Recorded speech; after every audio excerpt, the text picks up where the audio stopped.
Follow the money. That's what I always say. You always follow the money. Yeah. This is Follow the Money with Mitch Moss and Paulie Howard on VSiN. Welcome in. Thanks for watching, as always, on YouTube TV, listening on Sirius XM, channel 158, iHeartRadio, TuneIn Radio, or any of our great affiliates across the country. A lot of college basketball this hour. I'm going to give you a fun metric that you're going to want to dial away,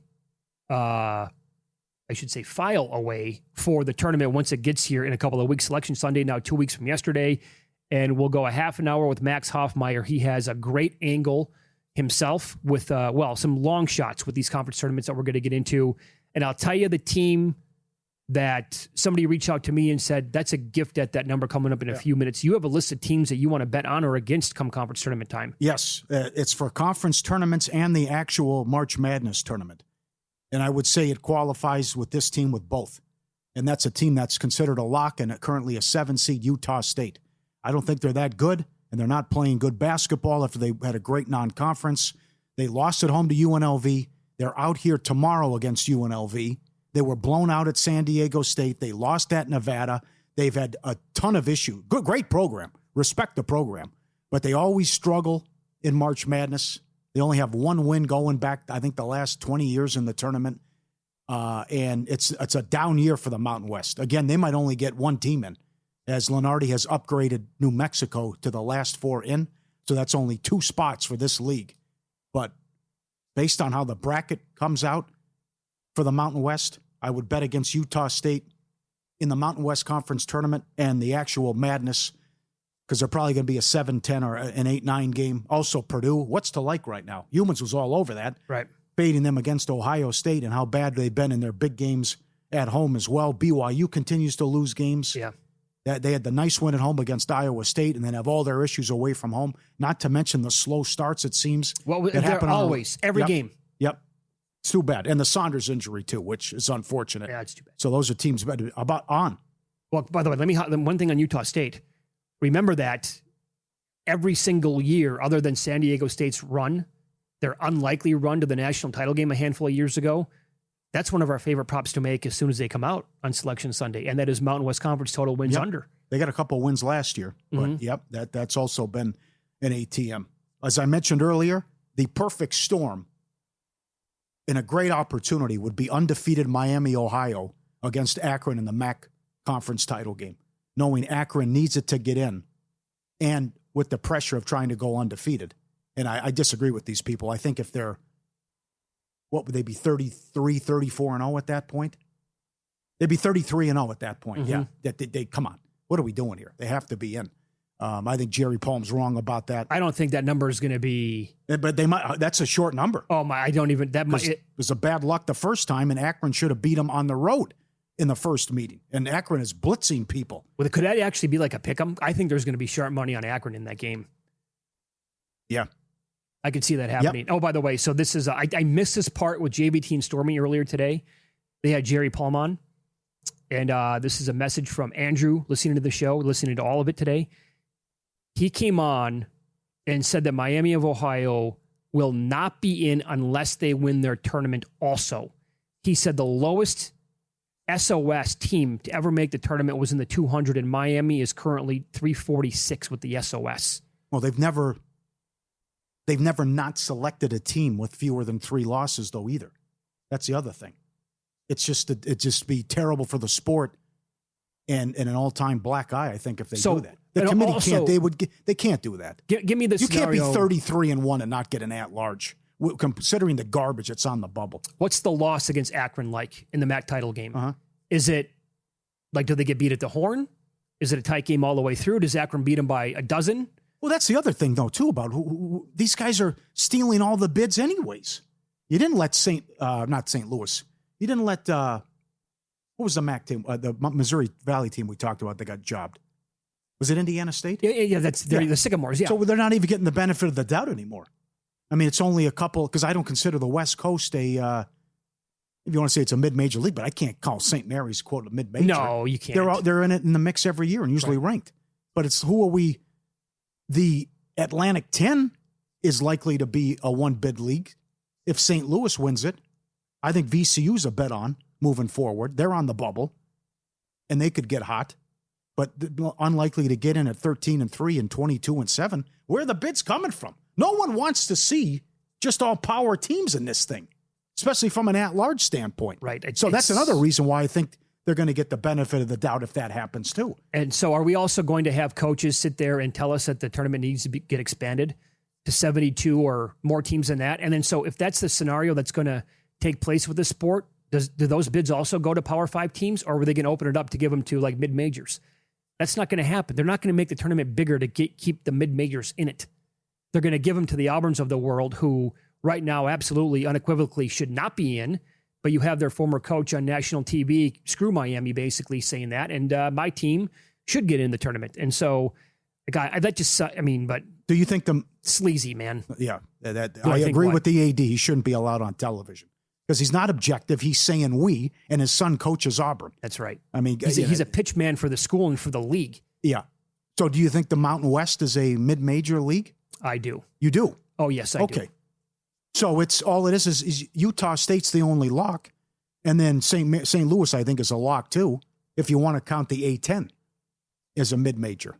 So then we're down to Santa Clara, New Mexico, and Miami of Ohio. Well, and that's it. Oh, by that's the way, who's on the bubble. That's it. And here's what the committee will do. Again, as we were reminded a couple of weeks ago, I don't remember the guests we talked to, but they said, watch what they're going to do. They'll put St. Mary's against Miami in the first round. They will find a way to manipulate the bracket. So when Miami gets in, if they do, or these other teams that you just talked about, they'll put them in the first round because they don't want to, That's also a home run for the play-in games. If you want to boost some ratings, put a team in there that's 33-1, taking on an Ohio State, and then put Indiana against Santa Clara, something like that. How about Miami against Auburn? That's a home run too, right? There you go, boys. Good. What's your favorite bracket so far? Look at the Sun Belt. Look at this one's a doozy. It is every single year. Look at the format. Now, this is going to be chaos. I think there was a 6-way tie for second place. So this thing's wide open. But how some of these go, and this is where, you could get fatigue. Team could get worn out. If a team from a 7, 8, 9, 10 seed, something like that, can they win all these games 4 or 5 days? But that's a crazy bracket. So you're telling me, I'm looking all the way to the left. It starts tomorrow with 2 different games. Those teams could play 7 games in 7 days? I don't think it's every day. I think there's a couple of days off, but you have that. Oh, it is. Okay. Yeah, you have that with the big boys, though. Oh, no. I don't think so. I think Is it every day? It's every day the way it looks. Oh, man. This is the one where the 1 and 2 seed get a bye to the semis. Right. Yeah. Right. So it's convoluted and crazy. But you have that scenario with the big boys, too, where these big conference tournaments start on Tuesdays. So if you're in the way back, you might be playing Tuesday, Wednesday, Thursday, Friday, Saturday, if you get hot. We did this in the first hour with a couple of conference tournaments. I'll bring it back here. Bart Torvik, again, does a great job with his site. And he does something on there called under Funalytics. You can do tournament sims. So he simulates a tournament over and over and over again to give you the odds. And then you can kind of like look at the betting board and say, well, if I'm going to go by his betting numbers or his overall percentages, maybe the betting numbers would make a little bit of sense. So in the Metro Atlantic, Merrimack is the favorite. He gives them a 26.6% chance to win. That equals plus 276. DK had plus 310 on Merrimack last night. A buddy of mine, remember when I bet them, I think it was 2 Fridays ago when we were back from vacation, they won in double overtime, -3. I told you that I have a MAAC buddy who has season tickets to Siena. He follows this league quite closely. He reached out to me and said, Merrimack in this range is an absolute gift. I saw for a number. I was surprised by the number too. There was a plus 350 out there for a second. Cool. But to go 17-3 and win the league by 3 games, that you rarely see a price like that. Mm-hmm. So I grabbed that. I put that one away. That was my first bet that I made overall. And congrats if you got that. Well, not congrats, but nice job if you grabbed the early number on Navy. Because that got us like -210, -220, but that opened -120. And they only lost 1 game in conference and closed on a 12-3 ATS run. They blitzed people in the Patriot League. And I don't know if it's factored in enough. They're going to be playing on their home floor. They do it the right way in the Patriot League. Yeah. So they're going to be getting all home games. And they just played Colgate and ran them out, and Navy's won 13 in a row. Congrats to those of you who grabbed Navy, -120. Had that number popped when the first number that I saw was like almost 210 on them, like you brought up. I was a little bit late to the party on the Patriot. It's not an automatic winner. Nothing is, but I'd love to have 120 in pocket. That is a phenomenal number. And how about the West Coast then? Torvik gives Gonzaga a 60.2% chance to win it. That's minus 151. They're minus 210. His numbers will translate to St. Mary's at plus 303. I was actually surprised to see St. Mary's where they're at. Or is that because they're going to have to... What do you mean? With the price? With their number, yeah. Okay. Let me give you this. The 1 seed has played the 2 seed in the championship game 16 of the last 17 years. Oh, man. Astonishing. And it's also bad news for Santa Clara. Yeah. If they're the last team in, or in the last 4 in the bracket. St. Mary's can't beat them a third time? In the third game, I should say? No, sure, absolutely. But it would be unfortunate if that's winning in, absolutely. Or if you lose, you're out, though. I think the body of work is strong enough for Santa Clara. Download the free Upside app, promo code NETWORK, started in real cash back on gas, groceries, and dining. Just open the app, claim a cashback offer at a location near you. Shop as usual and earn real cash back. 5 million people using it already. One of the easiest ways to save money on everyday purchases, groceries, gas, and dining. And you can cash out directly to your bank account, PayPal, or gift card. Download the free Upside app now. Code NETWORK, and get 25 cents back per gallon on your first tank. Upside.com for details. Code NETWORK, Upside.com. Get the app now. All right, tough enough to beat 1 seeds this year and Florida. But throw this into the mix, it becomes even more difficult, especially with Arizona. They're great at doing this on offense and limiting it the other way.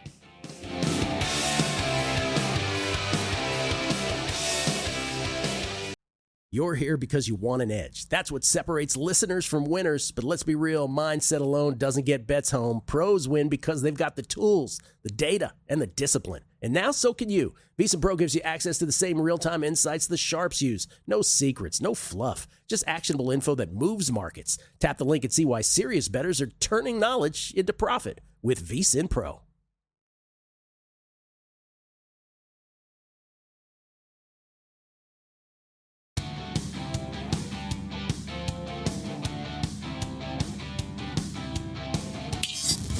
This is Follow the Money on VSiN. Paulie, you referenced this earlier in the show. Jeff Benson here at Circa on Twitter said that Duke, Michigan, Arizona, Florida against the field, those 4 teams would be right around minus $2 to win the tournament this year. And we're seeing big-time separation now. We have for weeks, but you throw Florida into the current mix right now, along with those other 3 teams, and they're clearly the best tier in college basketball. And then there is a drop-off. And I have said a couple of times on the show today, again, give me a 1 seed to win the tournament, and I can't wait to see what the sum of seeds to make the Final Four will be this year. $1.80 at Caesars Will Hill? Yep. Will a 1 seed win it all? Mm-hmm. Okay. Up and available. Yep. And Lenardi's been on that all year, that there's a big gap between the 1 and the 2 seeds. So of all of the analytical sites, Luke with the angle, he ties in Torvik, Eric Haslam, Greg Peterson here at VSiN. By the way, when you're a VSiN Pro subscriber, you can see Peterson's numbers every single day throughout the entire college basketball season and his write-ups on the games as well, vsin.com/subscribe. There was a tab at the very top that says Greg Peterson's numbers, so there you go. Evan Maya is another one, and he has a metric that he tracks called kill shots. And a kill shot is a team that goes on a 10-0 run. And then he tracks how many they've had throughout the entire year, what they average per game, and then also how many 10-point runs they concede to the opposition. So the most kill shots this year, 10-0 runs, at least 10-0 runs, are from Iowa State. They have 38. They average 1.31 kill shots per game. But here's the thing. They've conceded 13. So it's coming at some point. They're going to hit you with a 10-0 run. There's also a decent chance they're going to give up a 10-0 run. St. Louis has had 36. They've allowed 5. Gonzaga, 35. They've allowed 12. By the way, they just don't do it for me this year. No? I'm not saying that because of the St. Mary's loss. I mean, they blew out Kentucky by 40. That was by far and away, I think, their most impressive showing, and Kentucky was in a funk at that time. Well, the Portland loss is troubling too. But yeah? just to see that kind of record and body of work with could be like 30-3 and a 4 seed. That would be surprising. But not a lot of people talking about them. Yep. That's the other thing. So again, you might not know when that kill shot is coming, but the teams that have that spurtability the most, Michigan has 35 10-0 runs this year. They've only allowed 3. So that's 1.1 kill shots per game. And they don't concede. I mean, it's 0.1 allowed per game. Houston has had 33. They've allowed 11. Duke's had 32. They've given up 6. But here's your big boy. And he tweeted this out when they went on a 10-0 run against Kansas on Saturday. I think they hit Kansas in that game with a 16-0 and a 19-0 run. They have 31 kill shots on the year. Arizona's allowed 1. That's it. You like them tonight? Does Iowa State respond? Well, let me flip it to you.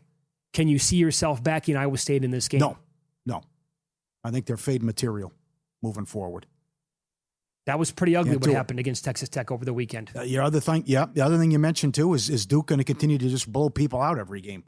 Impervious to bad spots. Lenardi also said nothing to worry about. They have the number 1 overall seed locked up as they're 9.5 against NC State. Well, you can't say that. How is that? How are they locked up? What if they were to stumble here and in the conference tournament and either Arizona or Michigan runs the table? Yes, they've done enough. And the head-to-head play a factor. I will say this. Duke's obviously been right there with them. That the was other impressive against Virginia. They exposed them. Oh, they killed them. They absolutely killed that team. Yep. And they're way better than I thought. And I've had a very high opinion on Duke pretty much the entire year. Like anybody, I mean, I don't think they were, I should say this, let me rephrase. I didn't think for the longest time they were as good as last year's team. The numbers will tell you now that they probably are. And even Coach K came out and said today that Boozer's freshman season, he said he's clearly, it's him talking, so he's going to take his side, but he called Boozer easily the best freshman in the country. I believe he said it's maybe even better than Flagg's last season. I don't think this Duke team is as good as last year because you also have to factor in what we're watching with Con Kneppel now in his rookie year. That dude was also an assassin last year. He was underrated. Yep. Yeah. They could really score, too. Yep. We have 2 angle plays. That's great. Unfortunate what happened Saturday. First losing day for Luke. But the first game got there and then 3 losses in a row. But we're back with now an updated play with the angle. Cleveland State becomes a play now. If they're an underdog, Cleveland State against IU Indy. How is IU Indy favored? That's a good question. As the Horizon League starts tonight. So Cleveland State's a play and Lamar is a play tonight.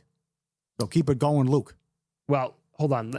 Is Lamar still a play, or did that flip completely? He's moving the number, too. You see that? Mercyhurst went to 2.5 in some There's spots. no doubt he's moving the number. Yeah. Here's what happens. When Luke puts out a play on X, at least a couple of books now, they're getting, I think, either they're following or they're getting inundated with bets, and that number actually gets locked up or it goes away for at least a couple of minutes.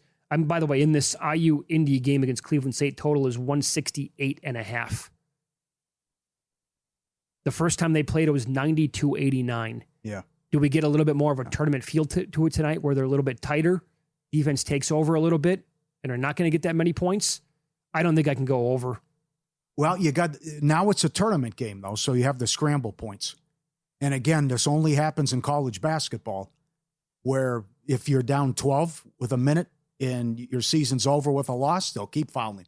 They will start early, and they'll keep going. They might start with a minute 30, and who knows when the coach calls the dogs off. Mm-hmm. I've seen teams foul down 14. So it also comes down to the scramble points, too, in that one. Have you been able to find or make a case for a long shot or a team out there a little bit? 8, 9, 10, 11 to 1 with some of the seed. Oh, we're going to have that coming up in about 10 minutes with Max Hoffmeyer. Good breakdown, right? If you do some digging, and they play, I think it's Friday, but the Big South gets underway, and High Point went 15-1 in league. They were excellent. But Charleston Southern plays Winthrop in the 2-7. They just played, and Southern beat them. And if you dive in to their resume and the body of work, horrible record in overtime, horrible record in close games. Like we're talking... I think he said 0-5 in overtime and 1-6 in games decided by 2-3 points or fewer. Mm-hmm. So 35-1 in that range. Now you're playing the 2 seed. So it's going to be tough right off the bat. But you already knocked off Winthrop. You just played them. And you saw that, at least you've been involved in all these games, even though you're 15-16 on the season. I was hoping that Max would have a long shot in the Summit. At the top, pretty heavy. North Dakota State 24-7. Oh, that's hard to get there. I know. In that league, yeah. 14-2. Championship game Sunday, by the way. Yeah, 14-2 in conference play. St. Thomas, the Tommies, 23-8, 12-4 overall. Both those teams are below 2-1 to win it. So that's going to be very difficult. There's only one other team above 500 in conference play. It's North Dakota. I'm not going to say that this team is the long shot I had circled, but Oral Roberts is 9-22 on the year, only 4-12 in conference play. They're higher than 100-1 to win it. I'm not even going to include the Kansas City win over the weekend because KC is maybe the worst team or one of the worst teams in college basketball. Uh-huh. They also beat Denver last Thursday by 22. They beat South Dakota, who was 8-8 in conference play. There's got to be a team like that can maybe not that deep of a cut that we're playing here on the jukebox, but maybe that team that he located there at 30-35-1 is somebody that you can get behind. How about you? Did you circle anybody? Or the Charleston Southern was intriguing. You made a good point. I think it would have to come out of the Sun Belt, based on how, when you look at the pricing, a lot. I think it was Burke or Cohen made the case, and the guys are doing a great job in getting ahead of it, like 48 hours notice on every conference tournament preview. Maybe App State at 6-1, because that's the league where you got a 6-way tie for second. Unprecedented, right? All these teams were 11-7 in league. Troy got the 1 seed. They're 12-6. So to look where Troy's your 1 seed at 12-6, even though they get a bye to the semis, and you're going down only a couple games back as James Madison, would be like the 8 or the 9. I was thinking about maybe Missouri in the SEC to make a run. They can score. They put up a lot of points, 80+ in a lot of their games. They just beat Vandy. That's going back a couple of weeks. They lost at Arkansas by 8. No shame in that. They beat Tennessee last Tuesday. And, again, Mississippi State doesn't really qualify, but they beat them and pounded them by like 24. Like, somebody I think is going to go on a run. I think that is going to be a very volatile conference. It's, Alabama types can, if they hit 22 threes, they're probably going to win the entire thing every game, but that's easier said than done. And maybe there's a team like Missouri, I think, that can go on a run, because I don't think the SEC is close to where it's been in recent years. I think something could happen in Arch Madness, too. I like Belmont, and they can score, but I think you could see a team pull an upset in the Missouri Valleys. They're all pretty close and bunched up. Because Murray State was playing well for so long, and they actually finished 12-8 in the league. But I think like a Northern Iowa or a Valpo or someone like that, or Illinois, Chicago. More college basketball next. Max Hoffmeyer on the program. We will get into the card tonight, and he'll make a reasonable case for some long shots to win conference tournaments. Here on Follow the Money, it's VSiN, the Sports Betting Network.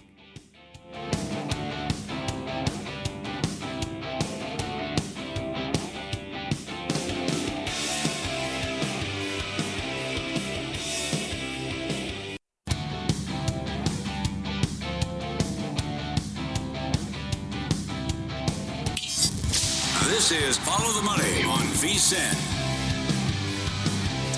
Welcome back. Hardcore college basketball today, as you would expect, and moving forward for the rest of the month of March. And right now that continues as we go out to the Progressive Guest Line.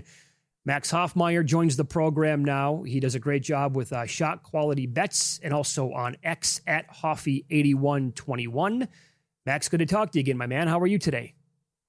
I'm doing great now that it's March. Best time of the year. Can't be better. Yep, spot on. You had some great breakdowns, by the way, on Twitter that we're going to discuss here in the next 30 minutes. And also, you're doing a great job with the previews on YouTube as well. Before we get into any of that, how about tonight's card? You have an angle yourself here on what's taking place in the Southland. Please share with us. Yeah, so the Southland shaping up for a very interesting ending to the regular season here tonight. And, credit for them playing these games on Monday, taking advantage of the smaller slates, get some eyes on the conference. More teams need to do that. Mm-hmm. But on Saturday, SF Austin, they clinched the 1 seed with a win, thus, slotting McNeese into the 2. And now both these teams, they have to go on the road now in kind of a tough little sandwich spot before starting the conference tournament.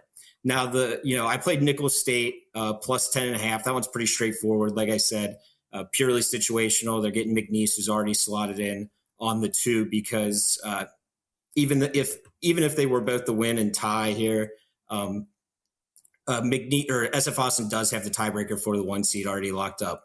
Now, the Incarnate Word play is pretty fascinating because this is more than just SF Austin, who's celebrating a conference victory in 1 seed after Saturday. The Southland, they only take 8 teams, and Incarnate Word is currently one of 3 teams competing for that last spot, with Lamar and Houston Christian being the other 2. And I'm sure a lot of your viewers may, be familiar with the Lamar and Houston Christian game tonight, as that applies to the angle that Luke has been pushing lately. But the loser of that game, obviously eliminated. They're not going to get that 8 seed, but the winner is not necessarily in because they would actually, the winner's not in because Incarnate Word, if they win tonight, they would actually have the tiebreaker over whoever comes out of that game because they're all 1-1 versus each other. And the tiebreaker then turns into your record against the top teams, which would be SF Austin. And if Incarnate Word wins tonight, that would be a win over SF Austin, thus giving them the tiebreaker. So I played Incarnate Word +8. It's a win in your end situation here for that last spot. So with elimination on the line, I think it's a great spot here to take IDub. Totally agree. Great breakdown. Good find there. That is excellent. Hardcore, baby. How about your case for Charleston Southern? They play in the Big South Friday morning against Winthrop. Tell people what you tweeted last week before the game, and wouldn't you know it, they went out and beat Winthrop. Yeah, so this Charleston Southern team really caught my attention because at the point, I tweeted it last Thursday before that Winthrop game, they were 4-10.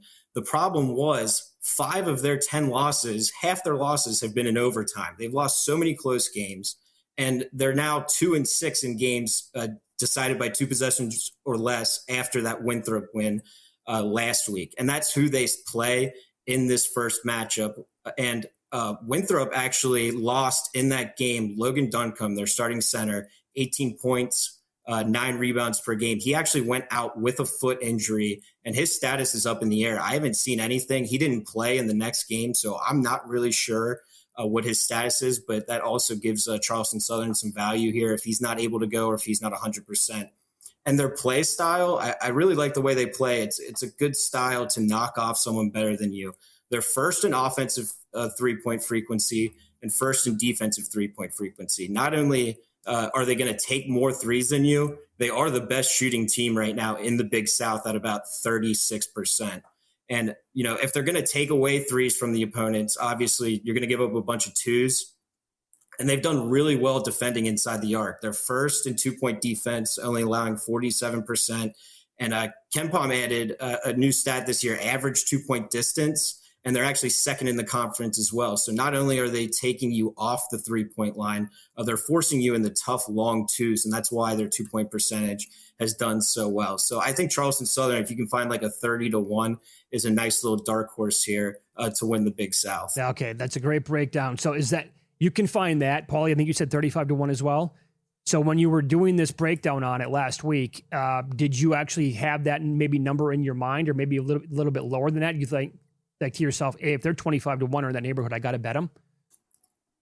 Yeah, anything above 20-1, I was going to take them. I was actually, kind of hoping they not that I wanted them to lose. It's nice to see that they won, but if they did end up losing those games, because they were 4-10 at the time, I was kind of hoping to get like 50 or 60-1. But yeah, I still like Charleston Southern here, especially like I said with Winthrop's big band status up in the air. I think it's definitely worth a look, not just to win the conference, but also on the spread as well. And if you do like anybody else in Winthrop's, quadrant, maybe you like Radford as well, it creates a little trickle down effect. You can go that route too. Okay. We also have the Horizon beginning. That's IU Indy starting today against Cleveland State. That game is one that qualifies for the angle now as well at BetMGM. Cleveland State is +1.5. You like Robert Morris here. You can find them at +320 in that neighborhood. Why do you like them to win the Horizon? Yeah, this conference has a little bit of everything. Like you said, the play-in game tonight, the round 1 games are on campus, and then they do a little reseeding here and head out to Indy. I like this Robert Morris team a lot because they're a great rebounding team. They're number 1 in the Horizon, both offensive rebound rate and defensive rebound rate. And, that's a big factor in why they were able to punch the Horizon ticket last season. Another thing that's helped them is their ability to play away from home. Like I said, eventually they're going to have to head to Indy if they want to win this one. And Robert Morris are 7-4 on the road versus just 6-3 here at home. So they're very balanced and their game can travel. So I like that as well for these conference tournament neutral games.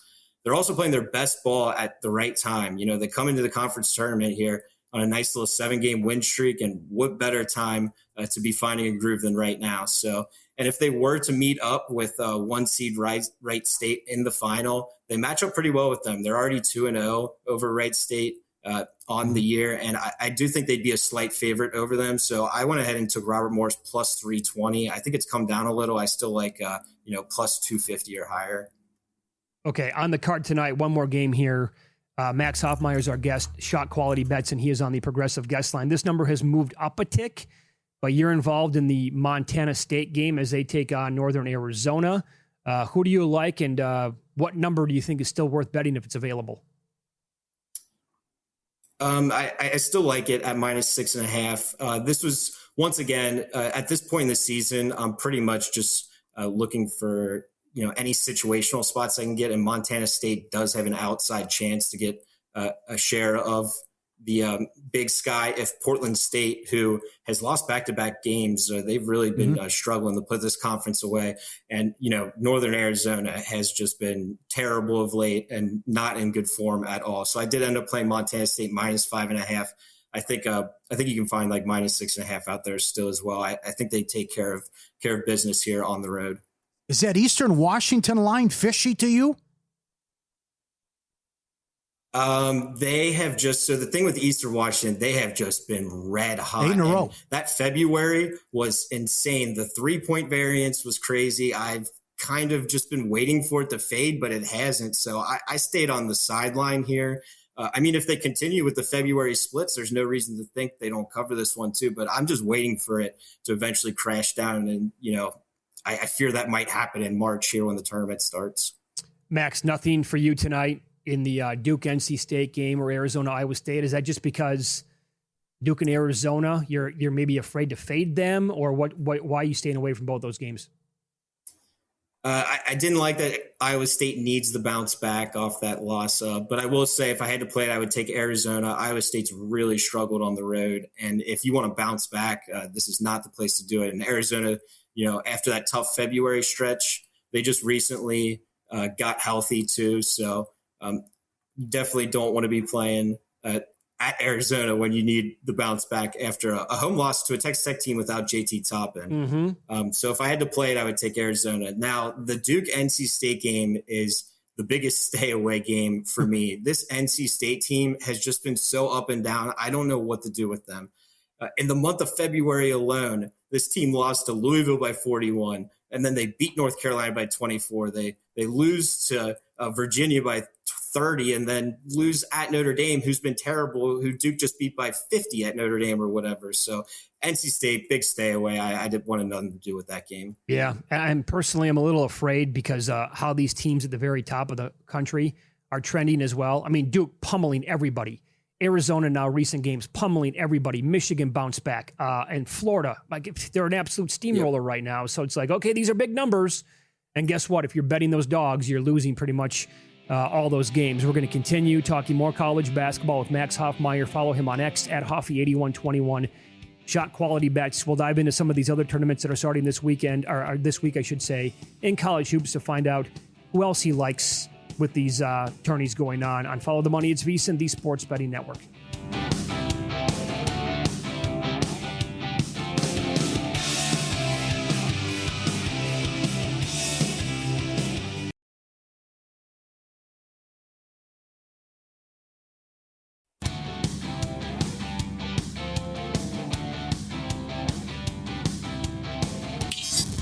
This is Follow the Money on VSiN. Get close to the World Cup and a larger-than-life experience and an incredible giveaway here at Circa. One lucky winner gets a 2-night stay, a VIP cabana for the games at Stadium Swim, $500 in credit, $250 in food and beverage, limo transportation, cocktails at Legacy Club, 5 weeks with the World Cup. Starts mid-June. Enter now and kick it off right at Circa. For giveaway details, visit circalasvegas.com and get ready to win a larger-than-life World Cup championship experience only at Circa. circalasvegas.com. We continue talking college basketball conference tournaments with Max Hoffmeyer. Shot Quality Bets is the website. Does a great job. Also, he's doing tournament previews on YouTube that you can find when you search Max A Million Bets with the video breakdowns. Let's go to the Ohio Valley, as a couple of teams here finished 15-5 in league play. Tennessee State, they're the short shot at plus 220. Morehead State, they're 4-1. UT Martin's ahead of them at plus 370, and Southeast Missouri State with the same number at 4-1 here. Who did you like when you were digging into this conference, Max? Yeah, I ended up playing Tennessee State here in the Ohio Valley. This is a little like mini Sun Belt, I would say, as far as they have the gauntlet style, but it's not necessarily a stairway to 7 like the Sun Belt. You could play 7 games in 7 days, technically. OVC, the max you can play is 4 games in 4 days. The reason why I went Tennessee State, though, is because I think the top half is more, I would say, obvious as, reflected in the market here. Tennessee State's the betting favorite as the 1 seed, but the second betting favorite is UT Martin, who's the 4. And so it's pretty likely that we get a semifinal matchup between Tennessee State and UT Martin. And Tennessee State, they're already 2-0 on UT Martin. They match up really well because UT Martin, they push around the OVC with great offensive rebounding and forcing a bunch of turnovers. But Tennessee State, they're one of the best in the conference at taking care of the ball. They do their job on the defensive glass, and they themselves will force turnovers. And UT Martin is the most turnover-prone team in the Ohio Valley. So I'm pretty confident in Tennessee State to make the final. So that's why I went that route, because the bottom side of the bracket, I mean, you could make a case for any of these teams. I tried to write off Little Rock, but they're really good at three-point shooting. So if they get hot, Lindenwood as the 6, they've beaten everybody in front of them. Everybody on the bottom, the other end of the conference, has beaten each other. So I thought that was more wide open. So I took Tennessee State, and then if I don't end up liking the finals matchup, I can maybe hedge out of it there. Okay. How about Arch Madness, which starts Thursday, and I believe every game went under last year after the opener, and it's been an under paradise going back in St. Louis. Yeah, I actually think it was like 2 years ago I saw VSiN tweet about Arch Madness unders, and I bookmarked it, filed away. And yeah, I played every game last year.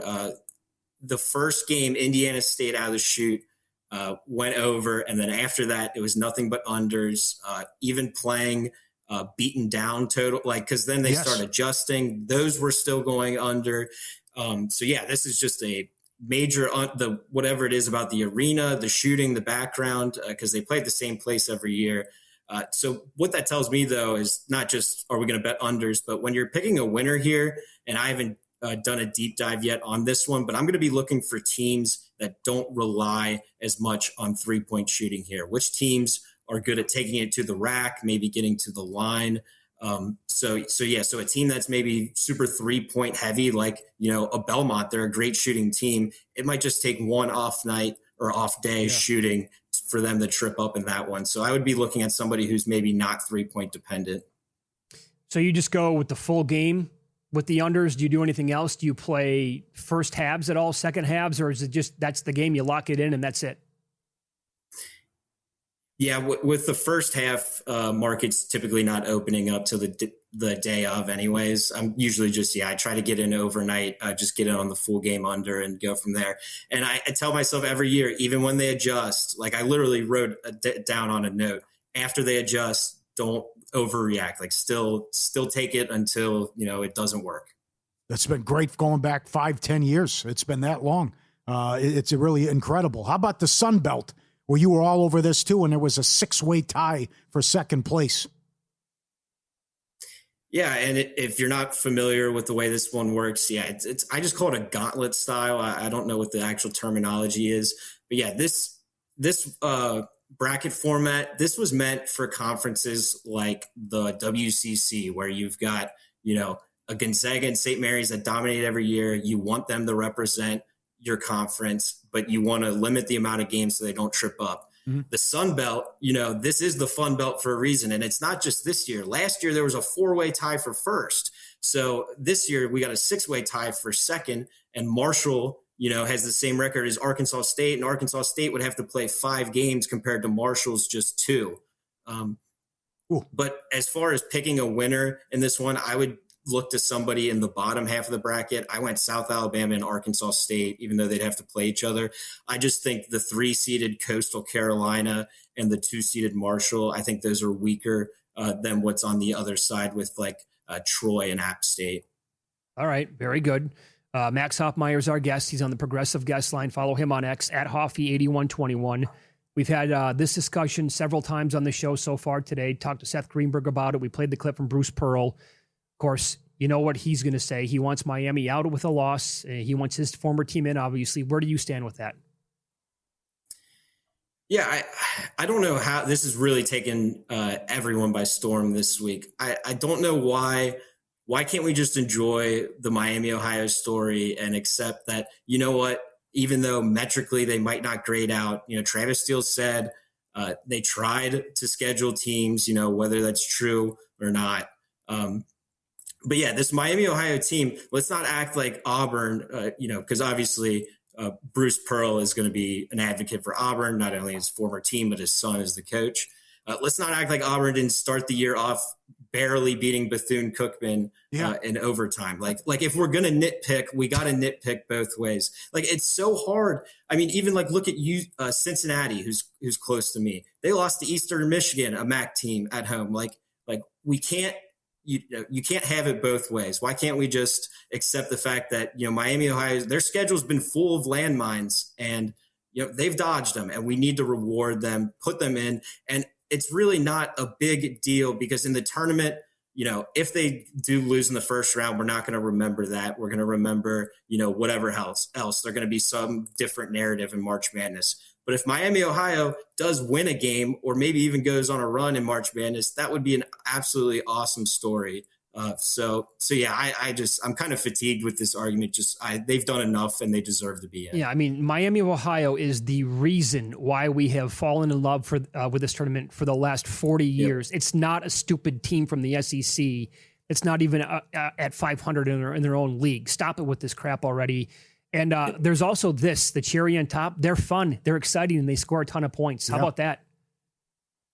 Yeah, they're playing at a nice pace. They shoot a lot of threes. They're absolutely fun, and I hope they do finish undefeated, and then I hope they do get Akron in the championship. I think that was a fun game last year, and I think that would be absolutely electric as well. And why not a 2-bid MAC, even if Akron does end up winning that tournament, and the pricing and spreads would be absolutely intriguing in that one. Yes. Because, Akron's going to be favored in that game and in that conference tournament, but Miami, Ohio might just be a team of destiny here. Yeah. I've said several times so far on the show today as well. Another thing I'll throw at you, it feels a lot like last year when you look at the overall net ratings and how these 1 seeds are playing. I don't know, man. I think it's going to be pretty chalky in the Final Four. How about you? Yep. I absolutely think it's going to be chalk madness as well. I did bookmark last year. The favorites were very good in the first 2 rounds, and I think we get something like that again. Even more so, the top of the league is evolving so much. Even if you take this year's top 4, Arizona, Duke, Michigan, and Florida, and compare them to the last couple of years, these would all be the best team in the last 4 years. So it's ridiculous, and we should be in store for another great Elite 8, Final Four, and on run. Yep. Yeah, we totally agree with that. Great job, Max. Thanks so much for the time today. We really appreciate that. Good luck tonight and this week, okay? Absolutely. Thanks for having me, guys. Thank you. Max well done. Hoffmeyer, Shot Quality Bets is the website, and you can get his YouTube videos when you search Max A Million Bets as well on the Progressive Guest Line. He loses credibility when he says we. Max does? But taking a shot at him. And the other, it's just a shocking comment to me from a guy who used to coach at the mid-major level, and you know how hard it is to win games. Yep. Max is great with the Bethune-Cookman, which it's like, Bruce, you lost to Yale in the first round of the tournament. By the way, to dismiss a team in a great story, 33-0, by a guy who coached for a long time is outrageous. Do you think Bruce Pearl ever had a difficult time scheduling Power 5 Absolutely, teams when he was at Wisconsin-Milwaukee? Yeah, especially when they went to the Sweet 16 the year after, I'm sure. We'll touch on the NBA, NHL schedules coming up next. Denver is 13-1 on the season in this situation they're facing tonight. Details coming up next.